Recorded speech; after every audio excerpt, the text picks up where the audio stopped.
It's a great thing to think about. Jesus says, if 2 or 3 or a whole congregation, which used to be called the church, the local congregation was the church, I am there in the midst of them.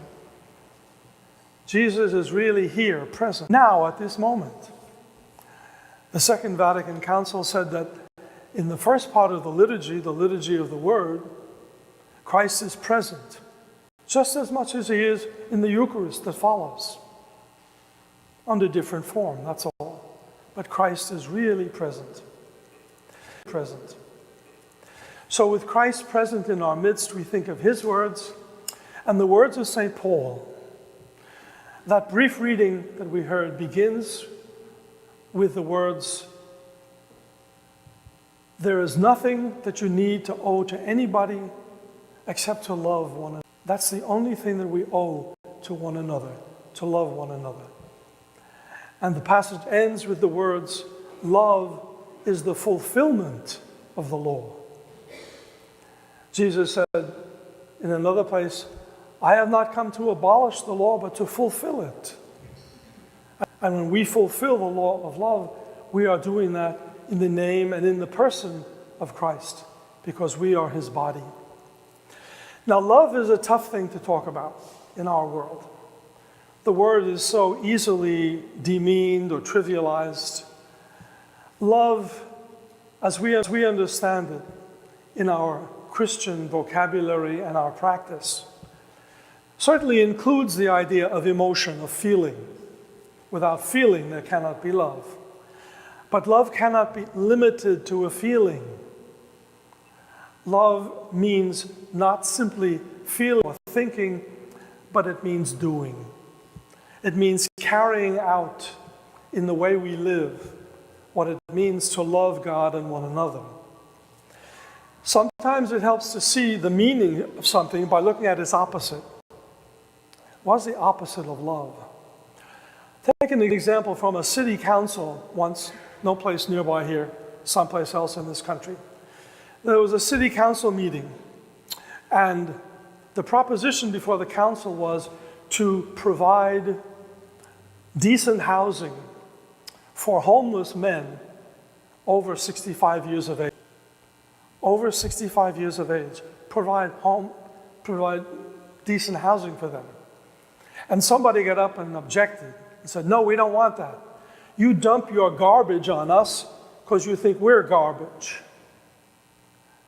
Now, I think that really gives us a kind of shiver to think of any human beings as garbage. Of course, that has happened in history. Hitler thought the Jews were garbage or even vermin, and he tried to exterminate them. The white men who came to this continent thought that the native peoples who lived here were garbage, and they tried to exterminate them. It happens over and over again, not only long ago, but in our day. In the Muslim world, Shia and Sunni killing one another in the name of their God, of their understanding of God. The great journalist Izzy Stone once said, "You can always find people who are ready to kill somebody else in the name of their God." Religion has been the cause of war and strife so many times throughout history. Jesus said to his disciples, that's not you. You have to be like me. I who come in the name of God, with his word, his healing word, and the love that is the very essence of God. You and I can say, "I am a human being." The Bible tells us that God is love. God doesn't just practice love or give it away. He is love. And in our life as Christians, we are trying to become more like God all the time. That's the meaning of the way that we go. Again, there are ways to think about that down the other day, which I found, about the opposites of things. If we try to live by the law of God, the law of his love, that means we try to find ourselves in situations where cooperation replaces antagonism. cooperation. We work together rather than being antagonistic. Come a couple of Greek words that people are fighting with one another. That's antagonism. Trust to replace suspicion. Trust. That's a risky thing. To trust people is very risky. They may betray you. But without trust, human life is impossible. We couldn't live without trusting one another in some way or another. Suspicion drives a wedge between people. You have to be able to trust, even knowing that it might involve some risk for you. You take whatever opportunities you can to avoid the risk, but suspicion is the wrong way for people to deal with one another. And finally, emulation replaces competition. Emulation here means trying to find something in the other person or group that we can practice ourselves. There's something good about them.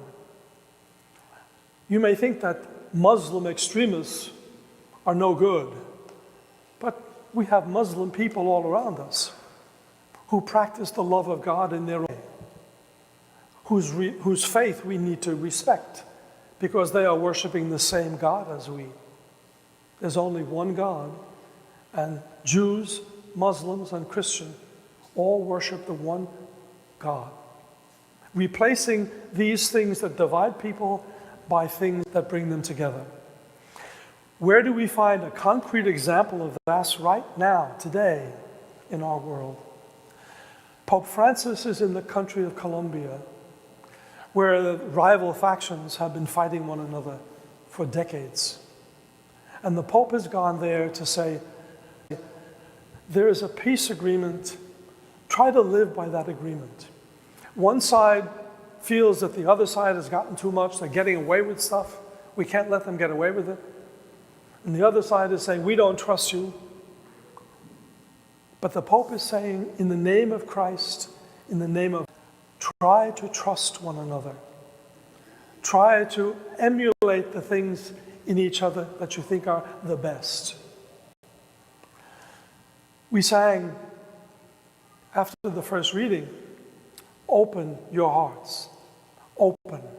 Openness is the opposite of suspicion, competition, the failure to cooperate. Open your hearts. In the bulletin today, I have a few words that I'd like you to read. At the end of it, it talks about a poet speaking of another poet, and she says of him, he was able to be deeply rooted in tradition and have a loving openness to change. Loving openness. That again is what Pope Francis is all about. It's not only openness for the sake of changing them, but a loving openness which deeply respects tradition, but sees that things have to change because human beings change. The world changes. All of it is based on the one supreme law that Jesus said cancels out all the others, and St. Paul says is the fulfillment of the law. It is love. We love one another when we try to do what is best for one another. Not that we think or feel, not only those things, but what we know in the deepest part of us brings us closest to God and to one another. That's the love that Jesus speaks of, the love St. Paul speaks of, the love which is the whole basis and foundation and fulfillment of everything we are as followers of Christ. We are blessed in coming here today to listen to those sacred words, and we pray that they may reverberate in our hearts and our lives.